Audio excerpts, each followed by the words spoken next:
अगर आपका supermarket store loss में जा रहा है, तो क्या आपने कभी सोचा है कि इसके पीछे क्या-क्या रीज़न हो सकते हैं?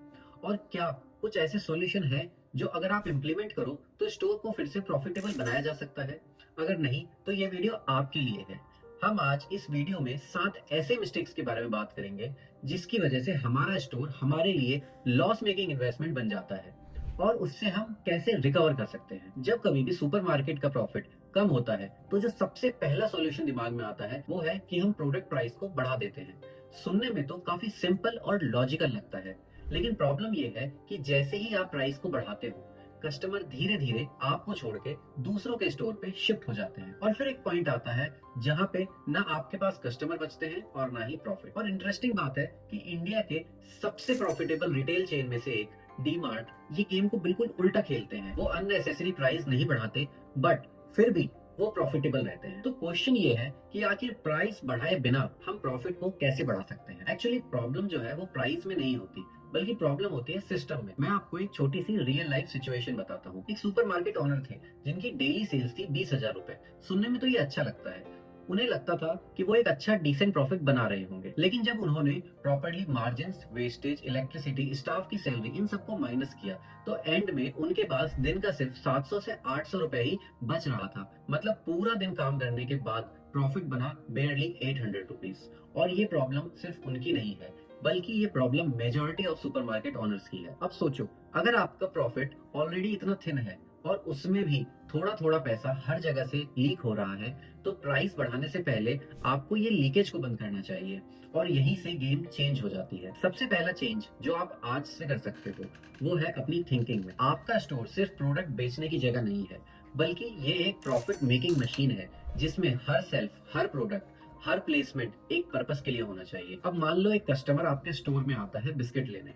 अगर वो 10 रुपए का बिस्किट लेके चला गया, तो आपने बस एक ही सेल की।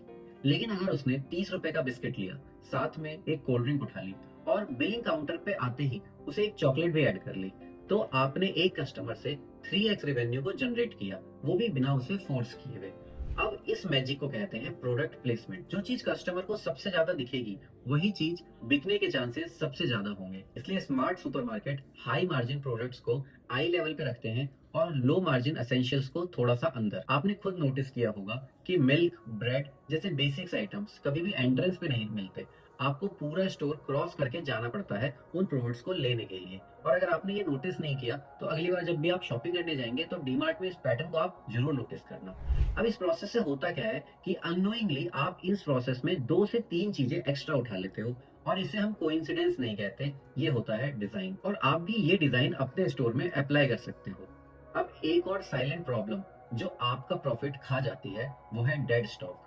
ये वो प्रोडक्ट हैं जो सेल्फ में पड़े रहते हैं कई हफ्तों तक, महीनों तक, और कोई उन्हें उठाता नहीं है। टेक्निकली आपने उन पे पैसा ऑलरेडी लगा दिया है, लेकिन वो पैसा वापस नहीं आ रहा है। ये एग्जैक्टली वैसे ही हुआ जैसे कि आपका पैसा किसी ने फ्रीज कर दिया हो, और जब तक आप उस स्टॉक को मूव नहीं करते, तब तक आपका कैश फ्लो ब्लॉक रहता है। इसका एक सिंपल सॉल्यूशन है कि इसे इग्नोर मत करो। हर वीक आइडेंटिफाई करो कि कौन सा माल स्लो चल रहा है, उसको या तो कॉम्बो में डालो या फिर डिस्काउंट में निकाल दो, या फिर उसकी प्लेसमेंट को चेंज करके देखो।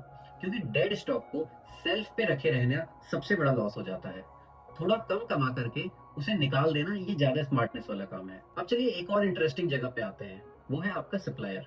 मोस्ट सुपरमार्केट ओनर सिर्फ सेलिंग पे फोकस करते हैं, लेकिन असली गेम परचेजिंग पे होता है। अगर आप किसी प्रोडक्ट को 100 रुपए में बेच रहे हो और आपका कॉस्ट उसे खरीदने का 92 है, और दूसरा स्टोर उसी प्रोडक्ट को 88 रुपए में ले रहा है, तो वो बिना प्राइस को बढ़ाए ही आपसे कई गुना ज्यादा प्रॉफिट कमा रहा है। और ये डिफरेंस आता है नेगोशिएशन से।